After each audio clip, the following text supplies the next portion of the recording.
Portland Timbers take down St. Louis City 2-1, and they're now 8 unbeaten at Providence Park. And this 3 points is earned by 2 moments of individual brilliance. First, Antony, who gave Jimmer Forey the easiest assist of his career. He gets the ball around the halfway line. He's making that signature chip move, a specialty of his, and an impressive finish with the right foot. After that, David Ayala scored the first corner of the season for the Portland Timbers. And now that's back-to-back years in which the Timbers, their first corner success of the season, has become a game winner in stoppage time. Remember, it was Zach McGraw against Lyon in Leagues Cup last year, and David Ayala putting precision over power off a nice volley to win the game. 3 or 4 things have to work for David Ayala to arrive in that spot. And everyone will praise David Ayala for his finish, and rightly so, but there was unselfish runs from Mora, from Zuparic, from Miller, from Fernandez that all took everybody in, and it was a brilliantly executed goal.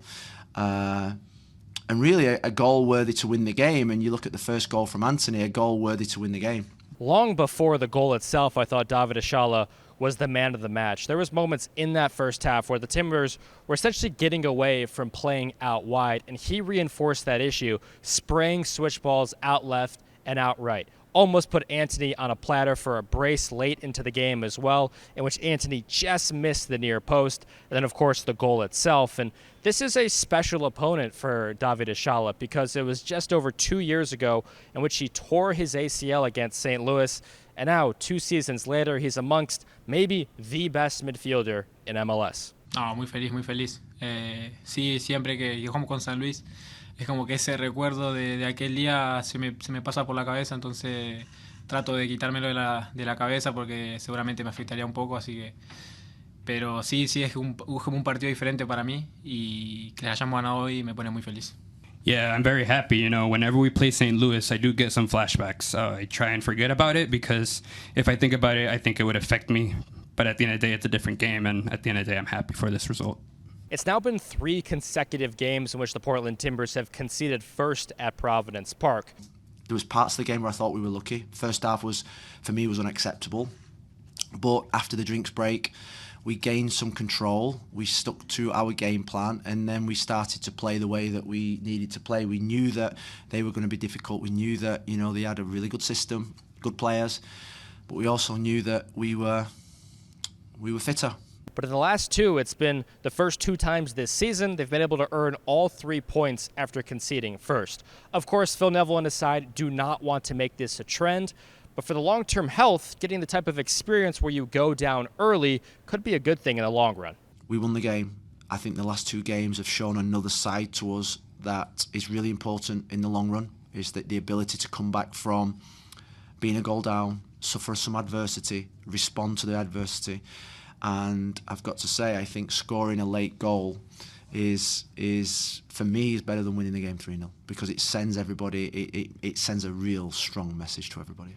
James Pantemis' recovery from injury coincides perfectly with Max Crepeau going away on international duty with Canada. Nonetheless, while the job is his for the month, this was still his first start since April. I thought his double save in the 27th minute, though he kind of forced some of it, and it was not a great distribution to João Ortiz, really got him into the game. And he spoke about dueling with 2-time MLS keeper and longtime Borussia Dortmund netminder Roman Bürki. If I speak, like personally, whether it's Bürki or whether it's another keeper, then if I see him making a save, then I want to make a save. It's like you do one, I want to one-up you and do one. You kind of feed off each other in that sense, but then when you get a goalie of that quality, yes, you could sit and admire as well because he's been at the highest level. He's where the pinnacle of goalkeeping was a few years back, and still today you could see the performances that he's putting in. But yeah, whether it's just trying to feed off of that or even ask speaking at the end of the game or before the game, just chatting about experiences and tips and pointers, and just those little exchanges are really important for me.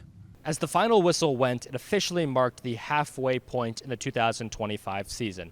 And considering Portland has been without their DP Jonathan Rodriguez for essentially the whole campaign, and he may be out even longer than that if you listen to the Apple TV broadcast, where they are at current, 1 point out from second place, is a huge success.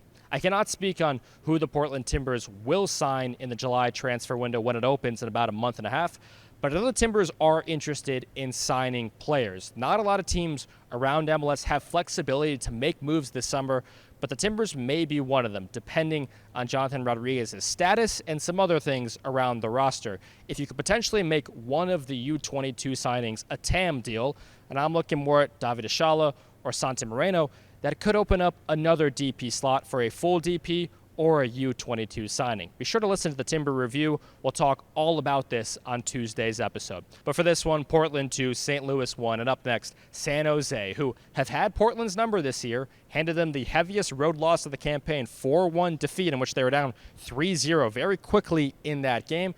And they also got knocked out of the U.S. Open Cup from San Jose as well. Bruce Arena's men like to play man-to-man all over the park. I expect that game on Friday to be a track meet because San Jose is going to have a week and a half of rest. They did not play this weekend like a majority of sides in MLS.